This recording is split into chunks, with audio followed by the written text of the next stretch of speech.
Você que tá aí ouvindo o podcast, sabia que o poder de construir a carreira profissional dos seus sonhos também está em suas mãos? Na pós-graduação do Senac, você encontra diversos cursos com 12 meses de duração, além de estudar com aulas presenciais mais EAD. E tem mais, o TCC é opcional. Tudo isso para você conciliar trabalho, estudos e vida social. Quer mais? Você também pode ter até 50% de desconto. Confira as condições no site sp.senac.br/pós-graduação. Quer saber? Senac.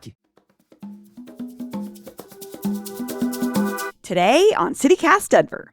Before the great Elitch's versus Lakeside debate, there was Elitch's versus Manhattan Beach. The Sloan's Lake Amusement Park was a trendsetter, hosting theater productions, steamboat rides, and lots of animals. So why did this amazing place disappear forever? We asked an amusement park expert to explain the short life and big impact of this piece of Denver's Gilded Age history. Today is Thursday, June 20th. I'm Bree Davies, and here's what Denver's talking about.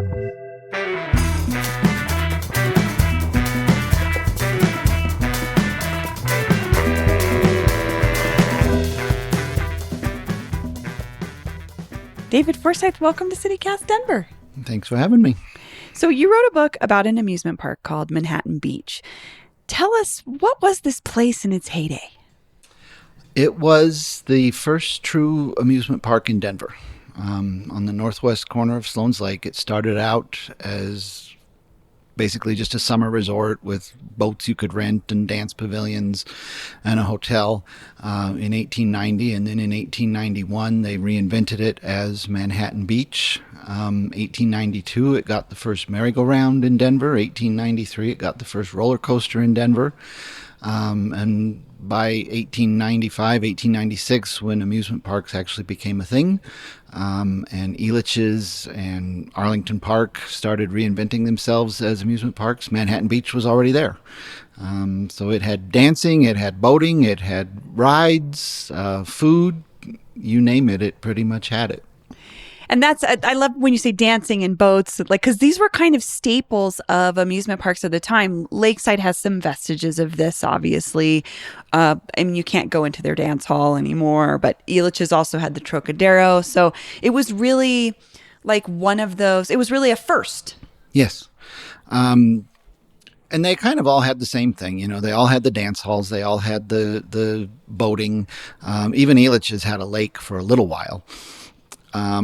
Manhattan Beach and Elitch's both had zoos, so that was another thing you could do. And it was kind of typical summer resort amusement park stuff. You find it everywhere, so they weren't especially unique. It's just that in Denver, Manhattan Beach just happened to kind of do a lot of that first. And we're talking about something that I think most folks, unless you're really tuned into the lore of amusement parks, as you and I both are, maybe wouldn't have any idea it existed. How long was it around, and why is it not here anymore? It was there from 1890 to 1913 as Manhattan Beach, and then it got one more summer in 1914 as sort of a black amusement park, but a lot of the rides had been pulled out by then. The reason it's not here anymore, it's the same reason that Tuileries isn't here anymore, which was the amusement park in Inglewood. It just got to the point that it couldn't compete with Elitch's and Lakeside, which were the biggies by 1914. And you said black amusement park as in it was for the black community? Yeah. So a lot of these early amusement parks were segregated. Elitch's was, Lakeside was, although I'm starting to question how segregated they actually were, because doing research in some of the black newspapers that were in Denver, I actually find articles about outings that some of these groups took out to Lakeside and Elitch's. But Manhattan Beach, after it shut down in 1913, the owners leased it to a black fraternal club that reopened it in 1914 for black customers because they were basically excluded from Lakeside and Elitch's. Was that rare to have a black amusement park in the country at the time? Relatively rare, yes. They existed. It's actually a topic I've been doing research on for years, and they pop up here and there. None of them lasted for very long. They didn't have a lot of money behind them. They didn't have a big customer base. They didn't get a lot of promotion. So they didn't last very long, but they do show up. And then what would also happen is you would have the owners of the parks would sometimes set aside one day a summer, usually at the end of the summer after they had shut down, and then they would turn it over to a black group. Manhattan Beach, for years off and on, they would actually have an Emancipation Day celebration at the park. So that was kind of one day that was set aside. So they do show up. They just don't show up often, and they don't last very long. What caused the end of Manhattan Beach at this time, at 1914? What was the last sort of situation with it? Again, it was just sort of the competition from Lakeside and Elitch's. So Manhattan Beach had burned down essentially at the end of the 1908 season. It lost its theater, which was its big draw. So it kind of limped through the 1909 season. It was actually a pretty pathetic season. And then at the end of 1909, Albert Lewin, who had been the first general manager of Lakeside and had been let go, he ended up leasing the park and reinvented it as Luna Park and spent a lot of money, added a second roller coaster to it, a bunch of new rides. He's the one who put the Frolic steamship out on the lake. And then he got forced out by the board of directors for some money that he had spent on an attraction that didn't really pan out as they had hoped. And so then his partners took over, and they really were intending to reopen again in 1914, but they just weren't making any money. They kind of fell behind on the mortgage on everything, and there were always lawsuits. There's always lawsuits in amusement parks. You can't seem to avoid that. And the management was not successful in defending the lawsuits. And so really by 1913, it was obvious that they couldn't compete. Can you talk about the rivalry maybe between Manhattan Beach and Elitch's, including the situation you talk about, the Zoo War of 1891? So, Manhattan Beach and Elitch's were basically a mile apart, and they were pretty direct competitors. They opened 6 weeks apart. They were both doing pretty much the same thing when they first opened, and by 1891 they both had theaters and still very much doing the same thing. The big sticking point between the two seemed to be the zoo. And you talked about the Zoo War, and so what happened there was September of 1891, the Elitch's management, which included Mary Elitch, decided that Manhattan Beach was not taking good care of their animals, and so they hired all these private detectives. And there's this whole kind of midnight parade leading from Elitch's at 38th and Tennyson over to Manhattan Beach at Sloan's Lake. And the detectives are there to load the animals up in wagons and take them back to Elitch's, and they're met with, a rifle and a voice saying, "You'd better just turn around and go home." And they had the showgirls ready to do battle. And that's what I thought was funny, was they sort of lined it with showgirls as a first line of defense. And they hooked up water cannons to the hydrants in the park and showered the private detectives. And it's still one of my favorite lines is the newspaper said it was the first time some of them had ever had a shower in their lives. And of course the whole thing wound up in court, and Elitch is lost, and Manhattan Beach got to keep their animals, and the manager of Manhattan Beach said they would die of old age before they saw the inside of an Elitch's cage. And then the next year, Mary Elitch ended up taking over management of the park anyway. She took it over again in 1900 for a couple of years. Can you describe a little bit of maybe what a park visitor would see when they went to the zoo at Manhattan Beach? This is not the zoo that we would imagine today that we see at the Denver Zoo. I can try. There aren't a lot of pictures of it. There aren't a lot of descriptions of it, but it was relatively small. It was in a building, and there's a picture in the book. You can find the picture of the zoo online of the animal house. The animals were pretty much kept in cages. There was no attempt at, natural habitat here or anything. And, they would take the animals out and give kids rides on them and have them pull carriages around in the park. Very different practices than we see today. It was not as refined, I guess we can say.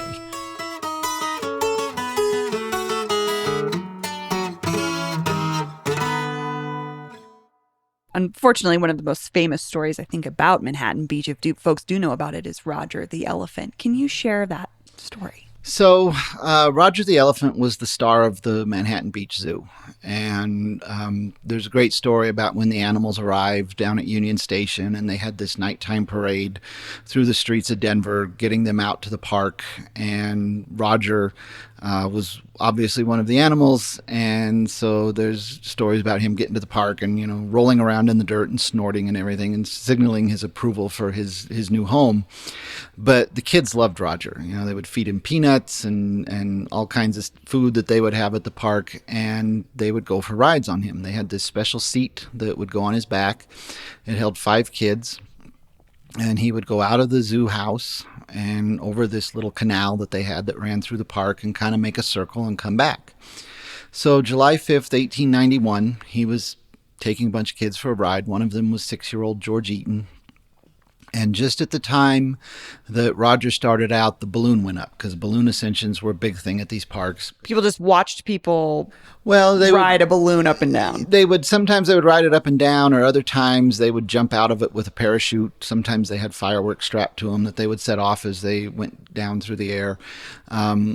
Lady Gray was the one doing the ascension at Manhattan Beach that day. And pretty much every one of her early ascensions ended in disaster. She crashed into a house in one, broke the chimney off of it. She knocked herself out in the Platte River at one. But she said, I'm getting better. I've landed in all these weird places, but I'm getting better. And people are still showing up to watch me do it. So. Yeah.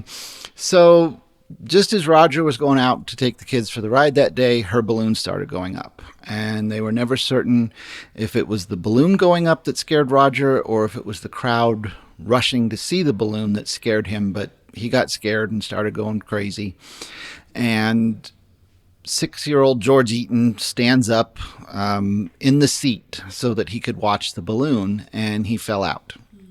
And so Roger's, trumpeting and running around and everything, and he stepped on George Eaton's head and squished it and killed him. And depending on whether you're reading the Rocky Mountain News or the Denver Post or the Denver Republican as to how graphic it is. The coverage was brutal. It was, front page news. It made national news. Gosh. And it was well known at the time that the Denver newspapers tried to outdo each other in how graphic they got. Yeah. So eventually they got Roger under control. They got him back into the house. They got the kids off his back, took the seat off. And that was sort of the end of it. And George is buried out at Riverside Cemetery. His death certificate says he was killed by an elephant. But the thing was, I think that Roger was not known for being very gentle. Yes. And this was like a moment which animals get spooked. That's the thing that happened. But it was just an unfortunate piece of the park story that this became national news. Yeah, he was known as a very gentle elephant. People who worked with him were very surprised that anything like this had happened. And so the story, which I've actually been trying to dispel for years, is that Roger was put to death and buried in a swamp, which is either in the Target parking lot or the King Soopers parking lot across the street from Sloan's Lake. And he was not. When the zoo war happened, 2 months later, Roger was still there. He was one of the defenses against the Elitch's detectives. And over the winter, a reporter went out to see the zoo because they kept it open over the winter, even though they were not making enough money to feed the animals as enough food. And so the reporter talked about Roger still feeling sad over having killed George Eaton. By then, tempers had kind of cooled off a lot, and people realized it really was just an accident. It wasn't something Roger did on purpose. And he was still there in July of 1892 when he had his annual bath out in Sloan's Lake, which was part of the July 4th celebration. What happened to him after that is kind of a mystery.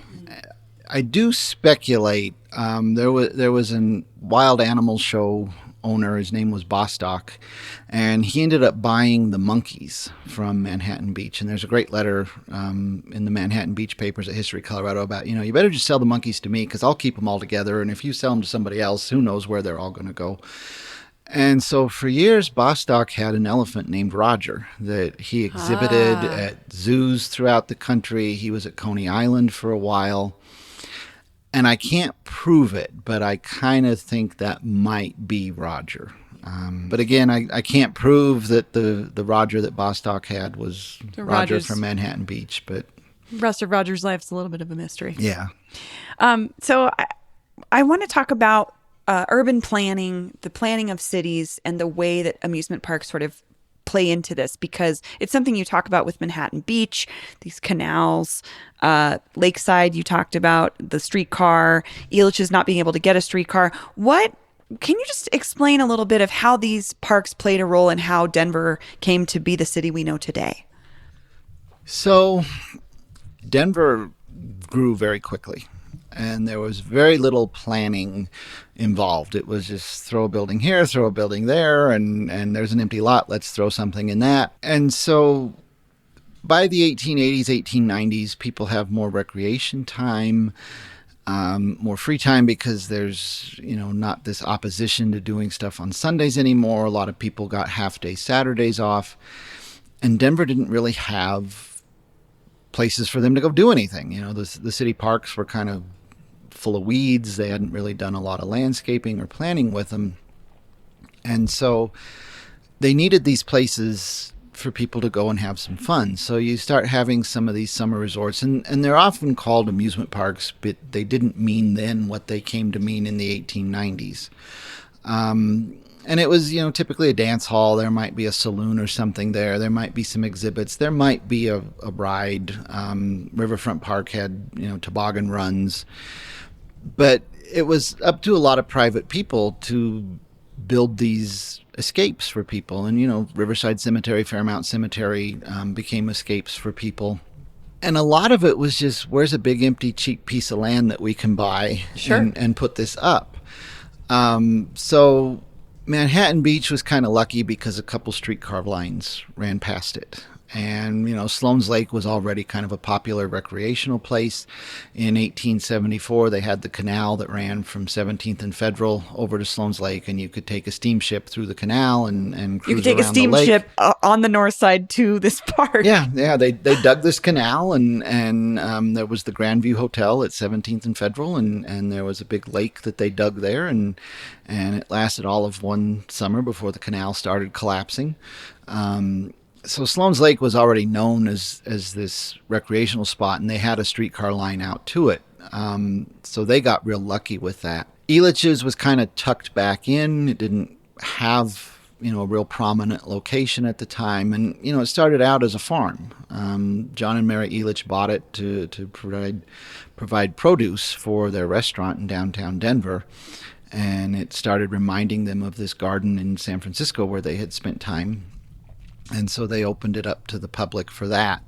And no streetcar line ran near it. So they had to beg for a few years to actually get a streetcar line out to it. And so, what people don't, I think, realize a lot when they look at these parks is that they were out in the middle of nowhere. And then stuff kind of crept in around them. And the same thing happened with Lakeside. It was this big open space. Hadn't been much happening out there. What changed between 1890 when Elitch's and Manhattan Beach opened and 1908 when Lakeside opened was that Robert Speer had become mayor of Denver by then, and he was really focused on his City Beautiful program and trying to clean up Denver. And so, they started putting in streetlights because the city had just been lit by 6 or 7 arc lights that, these giant towers with lights on them. So they started putting in streetlights. They started paving streets. He built bathhouses so people could actually go take showers and be clean. Which is something you can still see at Wash Park, for instance. Yes, still has the historic bathhouse. And he started putting in drinking fountains so, people could stop and get a drink. But parks were really important to Speer. And so he really started the big push to start cleaning up the parks, landscaping them, planning them, connecting them with roads so people could move between them. And so when Lakeside started building, they were doing everything at that park that Speer was trying to do with City Beautiful. And so he really latched on to Lakeside and really made it a part of City Beautiful. And in other places that never would have happened. You never would have seen an amusement park be a part of the City Beautiful movement, but Spear made the rules in Denver. And my favorite example is always that he allowed spooning in the parks in Denver, which was strictly forbidden everywhere else. Like as in people snuggling? Yes. Strictly forbidden. You don't do that in Central Park in New York. I'm sorry. You get arrested or kicked out. Come to Denver to our City Beautiful park system and spoon all you want. Yes, and the Rocky Mountain News had a great response to it. Denver is in need of population, and if spooning in the parks leads to it, go for it. So Spear really is the one who gets and deserves the credit for getting things kind of shaped up and made nice and making Lakeside fit into that. And as a sign of how important Lakeside was and how big a role it played in Denver kind of trying to take its place on the world stage, the Denver Tramway Company was actually rushing to build a line out to the park before it opened. There was no streetcar line out to it, and so they were actually rushing to get it built. And you don't see that happen a lot. If you could go back in time, is there something that you would eat or do or experience if you could walk through the gates of Manhattan Beach? Well, I would definitely take a camera. And I would really want to go, I think, in 1908, so I could buzz up to Lakeside and take a bunch of pictures, and I would take a whole bunch of pictures at Manhattan Beach. But I would want to ride the Frolic, which was the big steamship out on Sloan's Lake. If you've ever been to Disneyland and ridden the Mark Twain, this boat was the size of the Mark Twain. Wow. And it's out cruising on Sloan's Lake. I have a hard time picturing that, to be honest with you. I mean, there's a picture in your book, but it's like a steam-powered ship on a lake in the middle of the city. Yeah. And, they would have these moonlight cruises on it, and they would set off fireworks from it, and you could watch the fireworks from it. And I think that would be my number one thing to do, would be to get on the Frolic and cruise around the lake on that thing. That sounds so lovely. David Forsyth, thank you so much for joining me. Absolutely. That's all for today here on CityCast Denver. If you enjoyed this show, why not take a minute to tell your favorite amusement park lover about us? Rate the show wherever you get your podcasts, and subscribe to our morning newsletter and learn more about us at denver.citycast.fm. We'll be back tomorrow morning with more news from around the city. See you later.